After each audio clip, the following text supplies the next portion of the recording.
ಕೇವಲ ಕನ್ನಡ ಚಿತ್ರರಂಗಕ್ಕೆ ಮಾತ್ರ ನಷ್ಟ ಅಲ್ಲ, ಅವರ ಆತ್ಮೀಯ ವರ್ಗ ನಾವಿದ್ದೀವಿ ಬಹಳಷ್ಟು ಜನ. ಸರಿಗಮ ವಿಜಯವರು ಸುಮಾರು ದಶಕಗಳಿಂದ ನನ್ನ ಸ್ನೇಹಿತರು.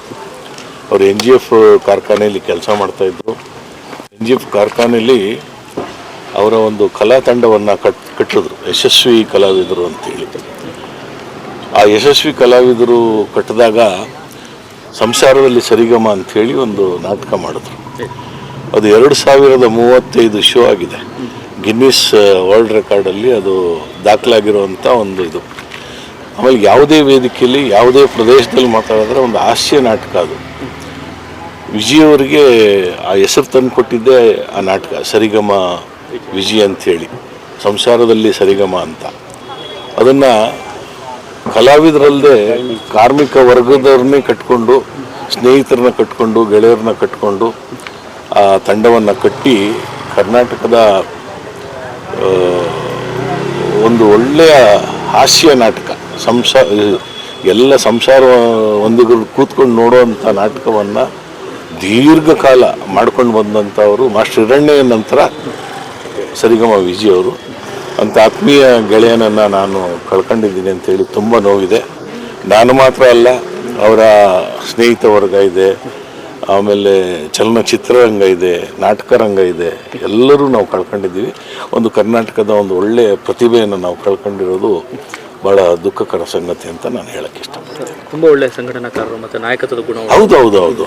ಅದರಿಂದ ಈಗ ಮೇರು ನಟರೆಲ್ಲ ಕೆಲವರೆಲ್ಲ ನಾವು ನೋಡಿದ್ದೀವಿ. ಈಗ ಅವರು ಸಂಸಾರದಲ್ಲಿ ಸರಿಗಮದಲ್ಲಿ ಮಾಡಲಿಕ್ಕೆ ವಿಜಯವ್ರಿಗೆ ದುಂಬಾಲು ಬೀಳ್ತಾ ಇದ್ರು, ಅದನ್ನು ನಾವು ಕಂಡಿದ್ದೇವೆ. ನನ್ನ ಜೊತೆ ಓದಂಥ ತುಂಬ ಜನ ವಿಜಯವ್ರ ಜೊತೆ ಇಡೀ ಕರ್ನಾಟಕದಲ್ಲಿ ನಾಟಕಕ್ಕಾಗಿ ಪ್ರವಾಸ ಮಾಡಿದವರಿದ್ದಾರೆ.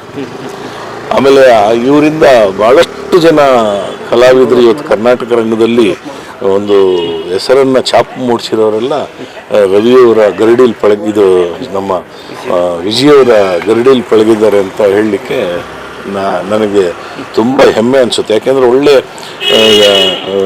ನಿರ್ದೇಶಕ, ಕಲಾವಿದ, ಆಮೇಲೆ ಕಥೆಗಾರ ಕೂಡ. ಆಮೇಲೆ ಎಲ್ಲರ ಜೊತೆಯಲ್ಲಿ ಒಡನಾಟ ಇಟ್ಕೊಂಡಿದ್ರು. ಯಾರ ಜೊತೆನೂ ಅವರು ಕೋಪ ಇದೆಲ್ಲ ಏನೂ ಮಾಡ್ತಾ ಇರಲಿಲ್ಲ.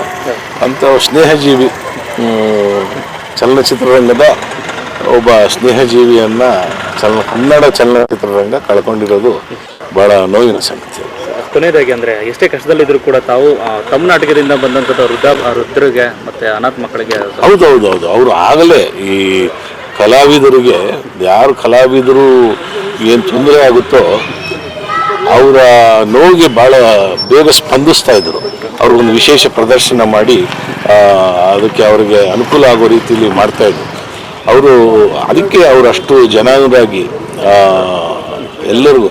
ಅವ್ರಿಗೆ ಈ ಇದು ಒಂದು ಚಲನಚಿತ್ರದಲ್ಲಿ ಶೂಟಿಂಗಲ್ಲಿ ಭಾಗವಹಿಸಿದಾಗ ಕಾಲಿಗೆ ಏಟು ಬಿದ್ದಾಗ ಆಗಿಂದ ಸ್ವಲ್ಪ ಅವರು ಹಿನ್ನಡೆ ಕಂಡ್ರು ಅಂತ ಹೇಳ್ಬೋದು ಅಂತ ಅನ್ಸುತ್ತೆ. Thank you. ನಮಸ್ಕಾರ.